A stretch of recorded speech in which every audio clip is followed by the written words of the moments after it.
Hello everyone, welcome back. So in the Vascular Anastomosis course, this will be fourth video, and in this video we will showcase and demonstrate the continuous arterial anastomosis technique in a PTFE graft. And as I said earlier, we will also showcase or try to showcase all these steps in porcine specimen also, so stay tuned. So the points which we have already discussed in previous three parts or the theoretical rationale how to do suturing, so we will not go through all the nitty-gritty details, and it is highly desired and requested that viewers please watch all those videos before joining us here if you have not watched already the three foundation videos before this video. Please read the detailed disclaimer in description of this video, and these videos are meant for education purpose and information only, and it's not a substitute for professional advice and professional training. For an exclusive and early access to our premium high definition content, viewers can download our app available for Android and iOS or can join the channel membership. The link for everything is given in the description of this video. So I'll not waste much time in the things or point we have already discussed, the various anastomotic technique, the requirements of the fine instrument, the castroviso, the rider, the briefly the theoretical rationale, the different type of technique, continuous versus interrupted, the advantage and disadvantage of one over the other.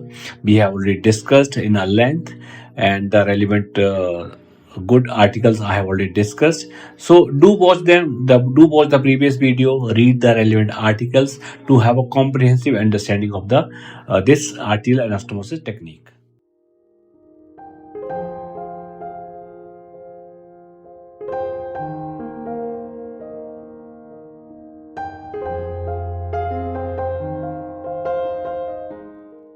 So now let's start with part 4 of this course.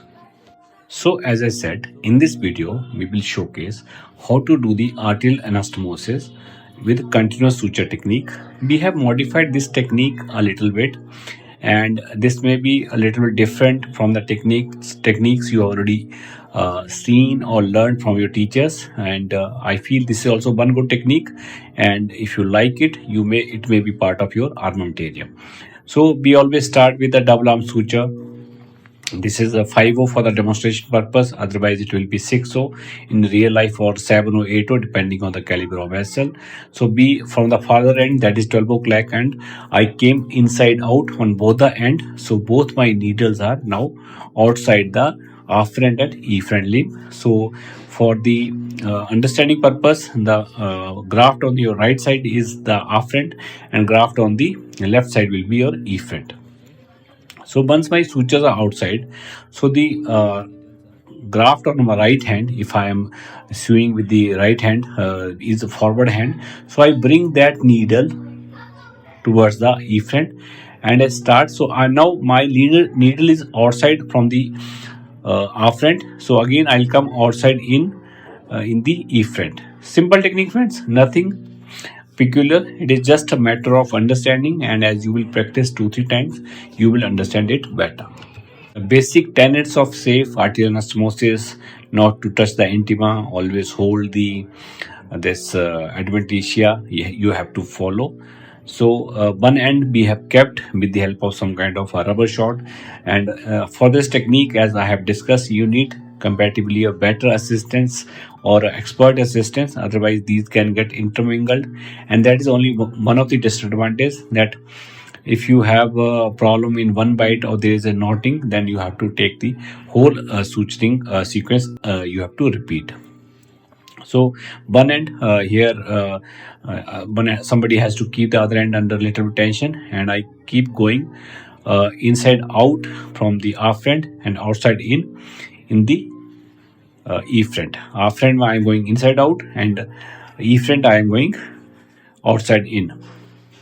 So this inside out and outside in, this sequence you have to repeat and you have to understand, so that you can do a effective arterial anastomosis. If somebody keeps the loop under little bit tension, then there are lesser chance of entanglement, as I am doing it here alone.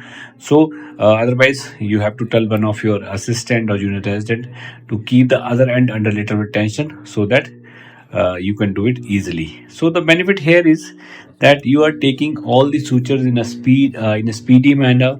All the sutures are under vision,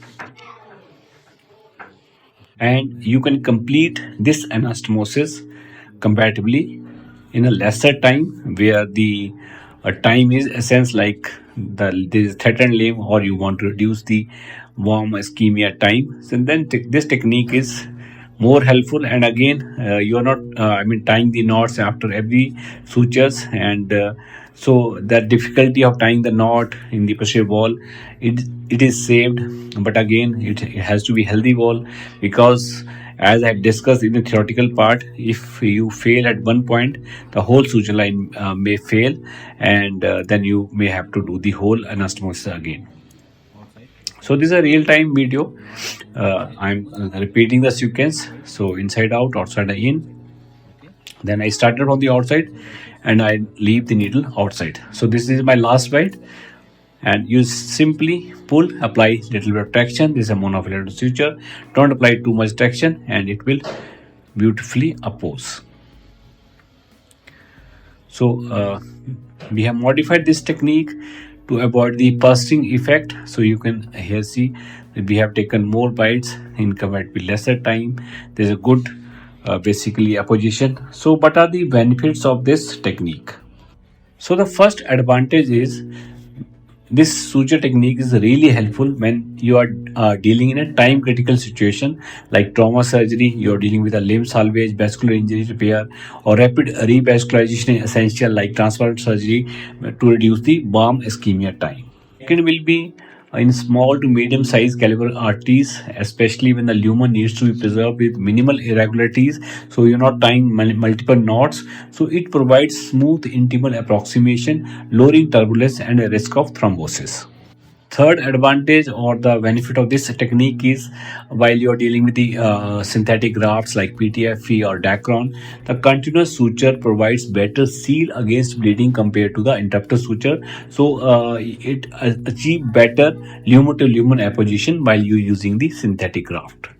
Again, basically it avoids any kind of any stepping because of the multiple interrupted bites. So especially useful in high flow vessels like carotid, renal, or ilex, and prevents stepwise gaps that may occur with the interrupted suture, and there is the uniform tension along the anastomosis. And once you master this technique, you will realize that it is comparatively easy. You are not forced to tie the knots in dark, and technically once you start running, it is simple: inside out, outside in, inside out, outside in sequence. So comparatively easier to follow. What are the cautions and what are the situation when this suture technique is to be avoided? When you're dealing the fragile or diseased arteries, atherosclerotic vessels, where it can break or give through, inflamed. So interrupted suture is safer as it allows, basically as I discussed, localized adjustment. You can take more bite in the next suture. You can always correct your mistakes in the next suture. And if you're not being careful while using the continuous suture technique, there can be bursting effect which can lead to the narrowing of the luma, and there can be turbulence that can lead to the thrombosis. So once your posterior layer suture, continuous suture is completed, so there are different ways, different techniques. Now our technique is that now we start with the fresh suture, and again the same. So I'm holding the 12 o'clock and 6 o'clock sutures in some vascular clamps or some fine mosquitoes with the rubber shots, so that it doesn't break. And now I'm taking a fresh suture. Again, I'll start from the farther end, that will be 12 o'clock.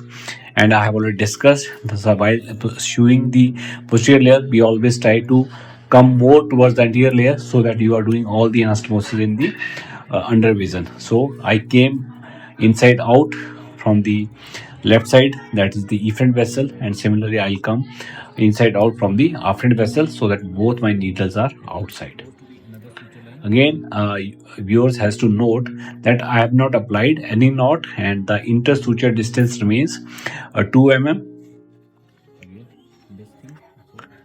Another technique will be that we tie the knot and then we can tie the whole, complete the whole suture, this anastomosis with the one suture. But this two suture technique I feel is better. Viewer discretion is required. You can follow both. You can try both the technique, and whichever is you feel comfortable with, you can follow. And so I have kept one end, that is the farther end, basically the proximal end, that is toward the right side on the, with the help of a rubber shot with some gauze applied. So two ends are kept, the farther end are kept on the upper part of the screen. And now again, similar in the similar sequence, friends, I'll start from outside in and inside out. In the suture distance will remain 2 mm, and the bite from the end will be 2 to 3 mm depending on the caliber of the vessel. So there is always a temptation to take the whole bite in one sequence. That can lead to basically you can take the other wall, the posterior wall in the suture. So try not to do or never do that, and practice the way you will be doing in a real life. So I mean, practice, and that will make you perfect. Do remember my saying that those who practice more on these specimens and those who practice more during the peacetime, they will bleed less during the war or in the operation theatre. How to handle these fine needles, you have to practice the castrobizo, the riders, the fine vascular forceps. Everything is essential. Clearing the adventitia 3-4 mm. The adventitia should never be coming inside the lumen, otherwise it's highly thrombogenic. And in a similar way, we have reached the other end. Now I will tighten the upper end. Okay, like this. So once you have reached the other end, so I mean, you have to see that the other end, if it is on the proximal part, then you have to end it on the distal part.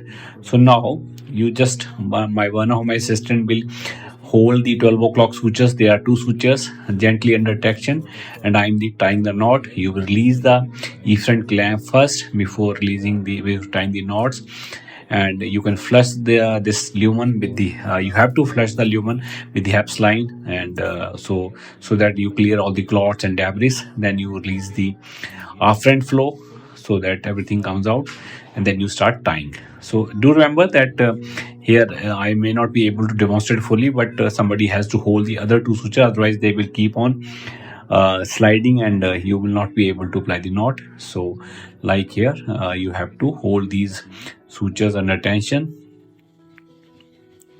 6 to 8 knots under continuous jet of water.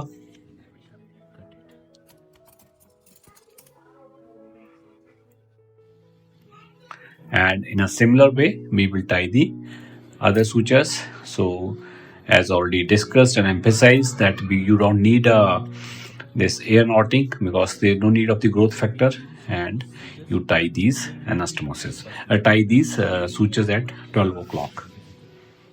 Again, 6 to 8 knots under continuous jet of water. Be gentle.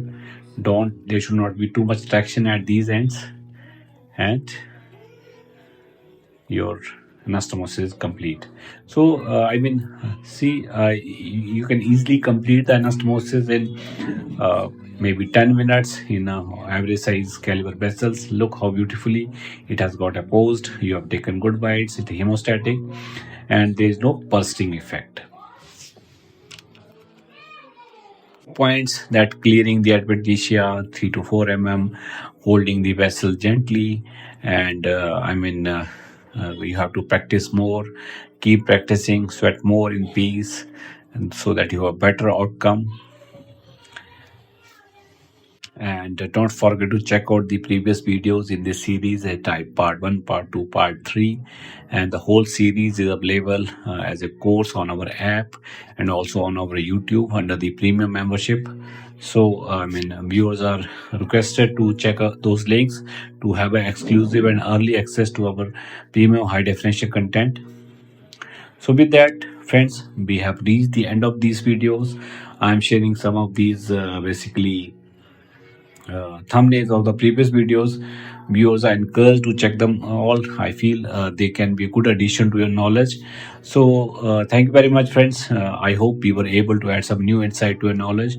Thank you very much. Happy learning.